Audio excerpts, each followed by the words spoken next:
이스라엘은 하나님의 부르심을 거부했습니다. 하나님께서 그들에게 복음을 들려주셨음에도 불구하고 그들은 믿지 않았습니다. 하지만 그렇다고 해서 하나님께서 이스라엘을 완전히 버리신 것은 아닙니다. 인간의 신실치 않음이 하나님의 신실하심을 없앨 수는 없습니다. 하나님은 이스라엘의 전반적인 불순종 가운데서도 늘 은혜를 베푸셨습니다. 바울은 하나님께서 이스라엘을 버리지 않으셨다는 두 가지 증거를 오늘 본문에서 말합니다. 첫 번째 증거는 바울 자신입니다. 1절 말씀을 한번 보십시오. 1절에 보면 그러므로 내가 말하노니 하나님이 자기 백성을 버리셨느냐? 그럴 수 없느니라. 나도 이스라엘이니요 아브라함의 씨에서 난 자요 베냐민 지파라. 이렇게 말하고 있습니다. 바울은 이스라엘 사람이요 아브라함의 혈통입니다. 그런데 그가 구원받았고 사도로 쓰임받고 있습니다. 이것을 보면 하나님께서 이스라엘을 완전히 버리지 않았다는 겁니다. 또 하나의 증거는 바울 당시에 유대인들 가운데서 복음을 듣고 예수님을 믿어 구원받은 사람들이 있었다는 겁니다. 바울은 이것을 설명하면서 먼저 구약의 엘리야 선지자 때의 이야기를 합니다. 엘리야 선지자 때 모든 이스라엘이 하나님을 떠나 바알을 섬겼습니다. 민족적으로 불신앙과 불순종의 모습을 보인 겁니다. 이런 상황에서 엘리야는 하나님께 이스라엘 민족, 이스라엘 백성을 고발합니다. 이스라엘 백성이 주의 선지자들을 죽이고 주의 제단들을 헐고 하나 남은 선지자인 자신의 목숨까지 해치려고 한다는 것입니다. 엘리야 선지자가 보기에 모든 이스라엘이 모두 다 하나님을 떠난 것처럼 보인 겁니다. 그래서 이런 고발을 한 겁니다. 하지만 하나님께서는 오늘 본문에 4절과 같은 답을 하십니다. 4절에서 뭐라고 답하셨습니까? 내가 나를 위하여 바알에게 무릎 꿇지 아니한 사람 7,000명을 남겨두었다. 이렇게 답을 하셨습니다. 이스라엘 모든 민족이 하나님을 다 떠난 것 같지만 그 가운데 7,000명의 하나님의 진실한 백성이 남아 있다는 겁니다. 바울은 그때와 같이 지금도 하나님께서 은혜로 택하신 남은 자들이 있다고 합니다. 혈통상 이스라엘이 복음을 거부하고 불신앙의 모습을 보이고 있지만 그 가운데서도 하나님께서 은혜로 택하신 자들이 혈통상 이스라엘 사람들 안에 있는 겁니다. 그리고 그들이 믿음의 반응을 보인다는 겁니다. 실제로 바울을 비롯한 초대교회 사도들은 모두 다 유대인들입니다. 마가의 다락방에서 기도하는 가운데 성령의 강림을 체험했던 120명의 사람들도 모두 다 유대인이었습니다. 오순절날 베드로의 설교를 듣고 회개하여 예수 믿은 3,000명의 사람들도 모두 다 유대인이었습니다. 이처럼 혈통상 이스라엘 안에는 하나님께서 은혜로 택하시고 남겨두신 사람들이 있었습니다.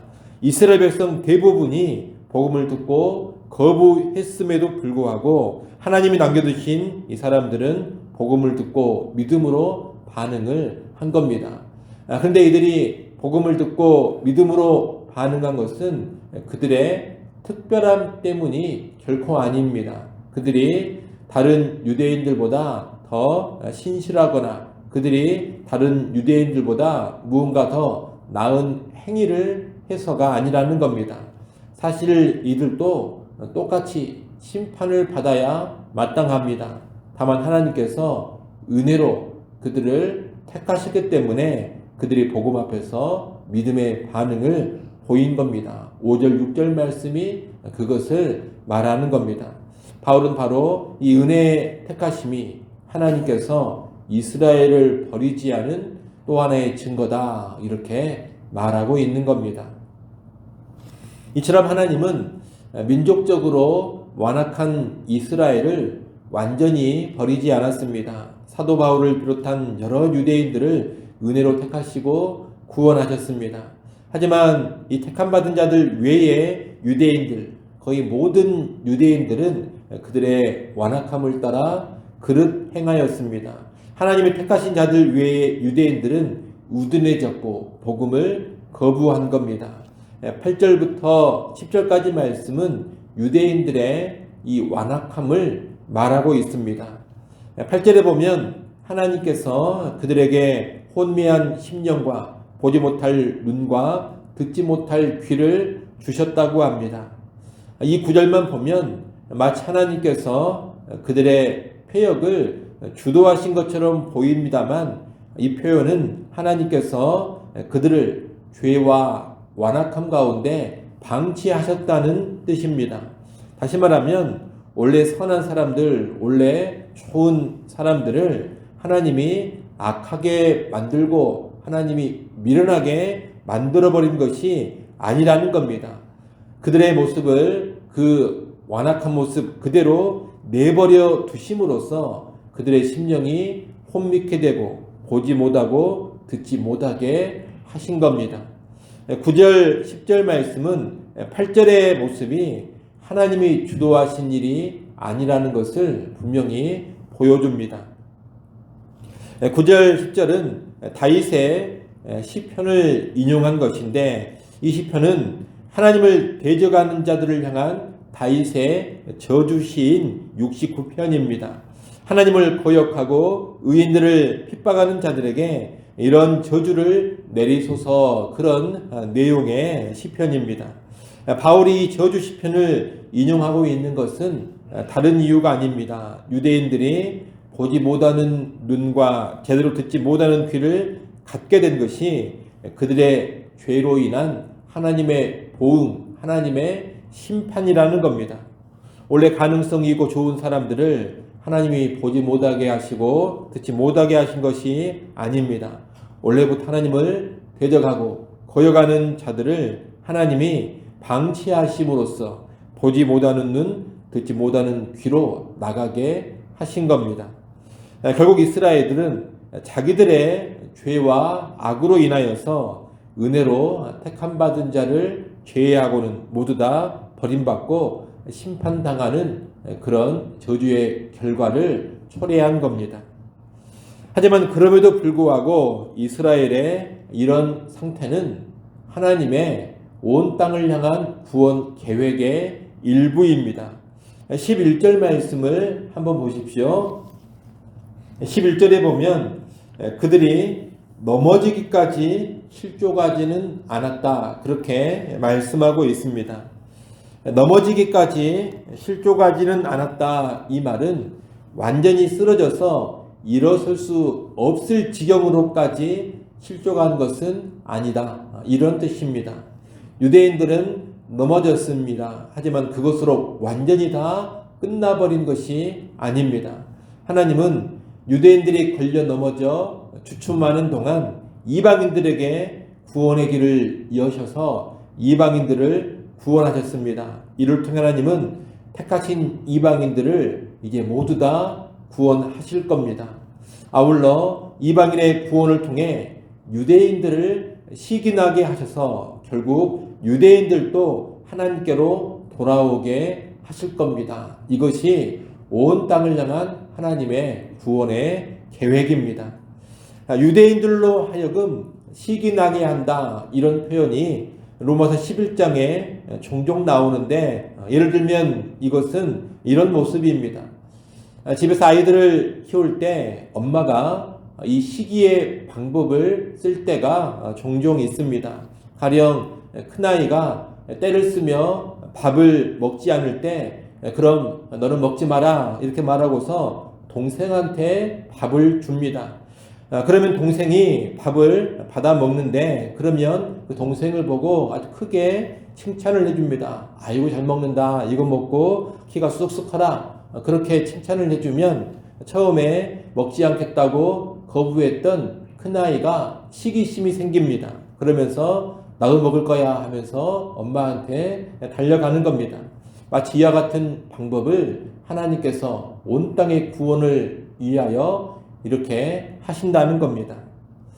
이제 장차 하나님께서 이스라엘을 회복시키실 때가 올 겁니다.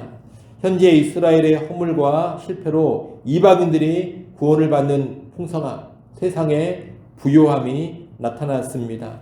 그런데 만약 이스라엘이 회복되고 충만해지면 얼마나 더 큰 유익이 있겠습니까? 바울이 12절에서 바로 그 이야기를 하고 있는 겁니다. 그들의 넘어짐이 세상의 풍성함이 되며 그들의 실패가 이방인의 풍성함이 되거든 하물며 그들의 충만함이리요, 이렇게 말하고 있는 겁니다. 지금 이스라엘이 복음을 거부하고 실족하여 넘어져서 복음이 이방인에게로 향하여졌습니다. 그래서 이방인이 구원받는 세상에 부요함이 나타났습니다. 그런데 이제 시간이 지나 이스라엘이 온전히 회복되게 된다면 그 유익이 얼마나 더 크겠냐, 이 말을 바울이 12절에서 하고 있는 겁니다. 이사야 오늘 본문의 내용인데 우리는 오늘 본문에서 두 가지를 생각해 볼 수가 있겠습니다. 하나는 하나님께서는 언제나 남은 자를 두신다는 겁니다. 아무리 시대가 혼탁하고 교회가 부패하고 소망이 없어 보이는 그런 모습이 있을지라도 반드시 하나님께서 남겨두신 택한 백성, 진실한 하나님의 사람들이 있습니다. 그러니 절대로 낙심하지 않아야 되고 낭망하지 않아야 합니다. 결코 혼자가 아닌 겁니다. 반드시 어딘가에 예비된 하나님의 사람들이 있습니다. 경건과 거룩을 신실하게 지켜나가는 진정한 주의 백성들이 남아 있습니다. 이 남은 자를 두시는 하나님을 신뢰하는 가운데 결코 나 혼자가 아니다, 이것을 확신하는 가운데 올곧게 주의 길을 나아갈 수 있어야 하는 겁니다. 오늘 여러분이 이 땅을 살아가실 때 시대의 혼탁함, 교회의 부패를 보는 가운데서도 나 혼자가 아니다, 이 사실을 꼭 기억하고 나 혼자서 주님의 길을 붙잡고 나아가시길 바랍니다. 그러나 사실 나 혼자가 아닐 겁니다. 어딘가에 많은 남겨진 자들이 있어서 동일하게 나처럼 주님을 붙잡고 믿음의 길을 가고 있을 겁니다. 꼭 그런 믿음과 소망 가운데 믿음의 삶 살아가시기를 바랍니다. 또 하나는 하나님의 신실하심입니다. 이스라엘이 비록 실패했지만 하나님은 그 백성을 완전히 버리지 않았습니다. 그 실패를 완전한 파멸로 이끌지 않으시고 그 실패를 통해서도 하나님의 일을 이루시고 결국 회복을 시키십니다. 하나님은 늘 그렇게 일해 가시는 겁니다. 결코 자기 백성을 포기하지 않으시는 그 하나님의 신실함이 있습니다. 우리는 이 하나님의 신실함을 늘 기억하며 믿음의 길을 가야겠습니다. 그런 가운데 혹시라도 내가 실패하고 범죄했을 때 이것으로 나는 끝났다, 여러분 그렇게 절대로 생각하지 마십시오. 다시 두 손 들고 하나님께 나아가면 됩니다. 신실하신 하나님은 나를 반드시 회복시키시고 나를 통하여 귀한 역사를 이루어 가실 겁니다. 심지어 나의 실패를 통해서도 무언가 하나님께서 행하시는 일이 펼쳐지게 될 겁니다. 그러니 하나님의 변함없는 우리를 향한, 나를 향한 그 신실함을 기억하는 가운데 믿음의 길 걸어가시기를 간절히 바랍니다. 기도합니다. 하나님 아버지, 하나님께서 언제나 남은 자를 남겨두심을 확신케 하시고 그 확신 가운데 나 혼자밖에 보이지 않는 그런 길이라 할지라도 믿음의 길을 올곧게 걸어가게 하여 주옵소서. 하나님 또한 우리를 향한, 나를 향한 하나님의 변함없는 신실함을 늘 확신하며 믿음의 길을 가게 하여 주옵소서. 내가 범죄하고 실패한다 하더라도 나의 범죄와 실패를 통해서도 하나님이 이루어 가시는 일이 있고 결국에는 하나님이 나를 회복시키사 존귀하게 세우심을 꼭 기억하며 믿음의 삶 살아가게 하여 주옵소서. 혹시라도 실패하고 범죄했을 때 그것으로 내 삶이 다 끝나버린 것이 아님을 꼭 기억하게 하시고 신실하신 하나님을 바라보며 다시 일어나게 하시고 신실하신 하나님께로 두 손 들고 나아가 엎드리게 하여 주옵소서. 아버지 하나님, 이 새벽 시간 하나님께 나와 다시금 엎드려 간구합니다. 간구하는 주의 백성들을 긍휼히 여겨주시고 때를 따라 돕는 신령한 은혜를 허락하여 주옵소서. 예수님의 이름으로 기도드리옵나이다. 아멘.